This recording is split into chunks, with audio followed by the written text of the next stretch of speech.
پچھلے پروگرام میں آپ کو بتایا تھا کہ 3 طرح کے علوم کا سیکھنا ہر عاقل بالغ مسلمان مرد و عورت پر فرض ہے، اور جو چیز شریعت کی جانب سے فرض قرار دے دی جائے اس میں پھر ضرورت کا انتظار نہیں کرتے ہیں کہ ضرورت ہوگی تو فرض پورا کریں گے ورنہ نہیں،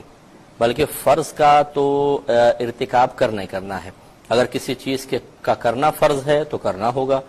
کسی چیز سے بچنا فرض ہے تو اس سے بچنا ہی ہوگا۔ اس میں یہ نہیں ہے کہ اگر مجھے ضرورت ہوگی تو چلو میں اس فرض کو پورا کر لوں، اور ضرورت نہ ہو تو اس فرض کو چھوڑ دوں۔ علم بھی ایک ایسی چیز ہے کہ اس کا کچھ حصہ ہر عاقل بالغ مسلمان مرد عورت پر سیکھنا لازم قرار دے دیا گیا ہے۔ اللہ تبارک و تعالی ارشاد فرماتا ہے کہ فَاسْأَلُوا أَهْلَ الذِّكْرِ إِن كُنتُمْ لَا تَعْلَمُونَ، اگر تم نہیں جانتے تو اہل علم سے سوال کرو۔ اب یقینی سی بات ہے، اگر تم نہیں جانتے تو ہم تو لاکھوں چیزیں نہیں جانتے، اگر ہر چیز کے جاننے کا مکلف بنا دیا جائے اور علماء کے پاس ان نامعلوم چیزوں کی معلومات حاصل کرنے کے لیے جانا لازم ٹھہرا دیا جائے تو بہت شدید حرج ہے۔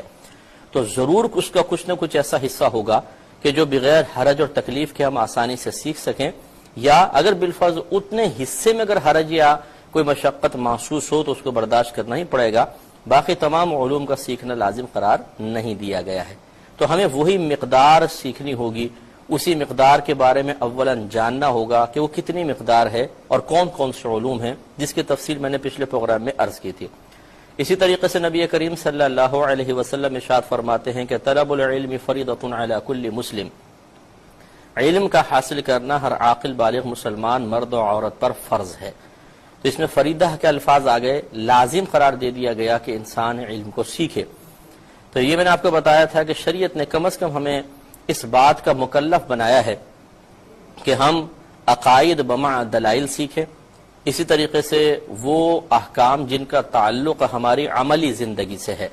چاہے وہ عمل عبادت کی شکل میں ہو، چاہے لوگوں سے کوئی معاملہ طے کرنے کی صورت میں ہو، دونوں کا ہمیں علم سیکھنا ہوگا۔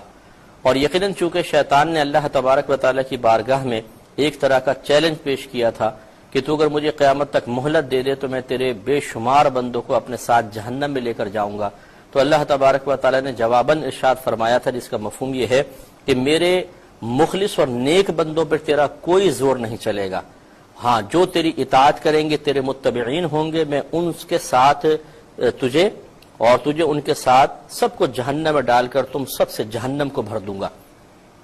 تو لہٰذا معلوم یہ ہوا کہ شیطان مختلف طریقوں سے ہم سے ایسے کام کروائے گا جو اللہ تبارک و تعالی کی نافرمانی والے ہوں گے، اور ان کی بنیاد پر بہت سارے لوگ جہنم میں جائیں گے۔ انہی کاموں کا نام گناہ ہوتا ہے۔ تو پھر ضروری ہوا کہ گناہوں کی معرفت حاصل کی جائے، تاکہ شیطان ایسا نہ ہو جیسے لڈو کے اندر زہر ڈال کر کسی کو دے دیا جائے تو لڈو میں خوشبو بھی ہے، مزہ بھی ہے، ذائقہ بھی ہے، میوے بھی ہیں، سب کچھ ہے، لیکن جب وہ زہر ہمارے اندر پہنچتا ہے تو وہ تباہ و برباد کر دیتا ہے اور انسان دم توڑ دیتا ہے۔ اسی طرح گناہوں کے لڈو شیطان نے تیار کیے ہوئے ہیں، اور وہ مختلف لڈو مختلف لوگوں کو مختلف مقامات پر مختلف اوقات میں مختلف انداز سے پیش کرتا ہے،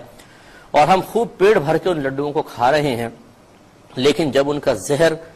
رگوں میں سرایت کر جائے گا اور پھر ہم ہلاکت کے قریب ہوں گے تو پھر بہت زیادہ پچھتاوا ہوگا۔ اس لیے تیسرا پھر گناہوں کی معرفت ہوتی ہے کہ انسان گناہوں کی معرفت حاصل کرے۔ اب سوال یہ پیدا ہوتا ہے کہ ہم کہاں سے ان کو حاصل کریں؟ مختلف مقامات پر فرض علوم کورسز بھی ہو رہے ہیں، اور مختلف کتب کے اندر بھی یہ مسائل بکھرے ہوئے ہوتے ہیں، بہت ساری جگہوں پہ ان کو سمیٹا بھی گیا ہے، لیکن ان میں بھی بغیر استاد کے کبھی بھی آپ علم نہیں سیکھ سکتے۔ اسی لیے اللہ تبارک و تعالیٰ نے یہ ارشاد فرمایا اور اس میں اشارہ کر دیا، اسی لیے سے مراد کہ اس میں اللہ تعالیٰ نے واضح بیان فرما دیا کہ فَاسْأَلُوا أَهْلَ الذِّكْرِ إِن كُنتُمْ لَا تَعْلَمُونَ، اگر تم نہیں جانتے تو اہل علم سے پوچھو۔ حالانکہ قرآن میں سب موجود ہے، حدیث میں سب کچھ موجود ہے، اللہ تعالیٰ جانتا ہے کہ قیامت تک مختلف زبانوں میں بے شمار کتابیں لکھی جاتی رہیں گی، اللہ کے علم میں ہے، اس کے باوجود وہ فرما رہا ہے کہ اہل علم سے یعنی استادوں کے پاس جاؤ اور ان سے علم سیکھو۔ اس کے بارے میں تھوڑا سا کلام کروں گا، لیکن کالر ساتھ ہیں۔ السلام علیکم۔ تو آپ کی خدمت میں گزارش کر رہے تھے کہ یہ ہمیشہ یاد رکھیے گا کہ کتابوں میں بہت کچھ لکھا ہوتا ہے، بظاہر آپ کو بڑا آسان سا محسوس ہوتا ہے، اور خصوصاً یہ سوشل میڈیا پر جو سو کالڈ مفتی بیٹھے ہوئے ہیں اور جو دین کا پورا ٹھیکہ ہاتھ میں لے کر بیٹھے ہوئے ہیں کہ ہم دین کو کا دفاع کر رہے ہیں، ہم مسلکوں کا دفاع کر رہے ہیں اور واقعی وہ صاحب علم نہ ہو. ہر ایک ایسا نہیں بیٹھا ہوا، بہت سے صاحب علم بھی ہیں، سلجھے ہوئے لوگ بھی ہیں، دین کی اچھی خدمت بھی کر رہے ہیں، ترویج و ترقی کا سبب بھی بن رہے ہیں. لیکن میری گزارش ان لوگوں سے ہے جنہوں نے دین کی الف بے بھی نہیں سیکھی، اس کتاب سے پڑھا، اس کتاب سے تھوڑا سا پڑھا، یہاں سے مواد لیا، وہاں سے مواد لیا، اور قوم کے سپہ سالار بن کر ایک مخصوص مکتب فکر کے نمائندے بن کر وہ بیٹھ گئے ہیں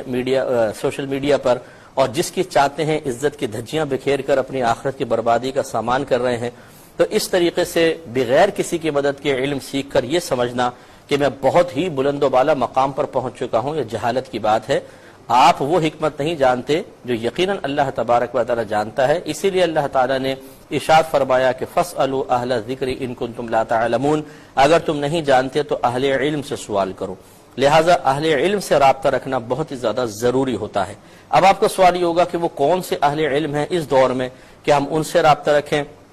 اس میں بھی ایک بہت بڑی تفصیل ہے. ایک کا نام لیتے ہیں، دوسرا ناراض ہو جاتا ہے کہ جی میرا نام کیوں نہیں لیا. ایک کا ذکر کرتے ہیں تو دوسرے کو تھوڑا حسد پیدا ہوتا ہے کہ یہ شاید آپ کے اپنے ہوں گے اسی لیے آپ نے نام لیا. اس لیے میں مختلف کتابوں کا نام لیتے ہوئے کسی خاص فرد کا یا مخصوص افراد کا نام لیتے ہوئے گھبراتا ہوں کہ اس سے بہت زیادہ پھر ہمیں مسائل کا سامنا کرنا پڑتا ہے، کیونکہ ہمارے ہاں وسعت ظرفی نہیں ہے، ہمارے ذہن بہت چھوٹے ہو چکے ہیں، ون مین شو بننے کی بہت زیادہ عادت ہو گئی ہے،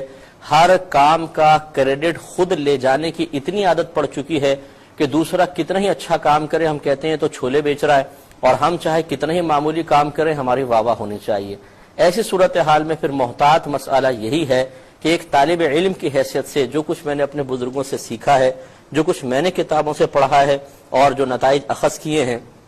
یا تو ان کو کتابی شکل میں لایا جائے، انتہائی عام فہم شکل میں کہ عوام بھی ان کو آسانی سے پڑھ سکے، اور اس کے ساتھ ایک رابطہ نمبر بھی دیا جائے کہ کوئی بات مشکل لگے تو آپ معلوم کریں. تو اس پر میں انشاءاللہ ورک کر رہا ہوں کہ ان تمام چیزوں کے لیے ہم کتب لکھ رہے ہیں، لیکن اس پر ٹائم لگے گا. اور دوسرا ایک یہ ہمارا پروگرام بھی ہے، تو میرا یہ ارادہ ہے کہ انشاءاللہ میں کم از کم فرض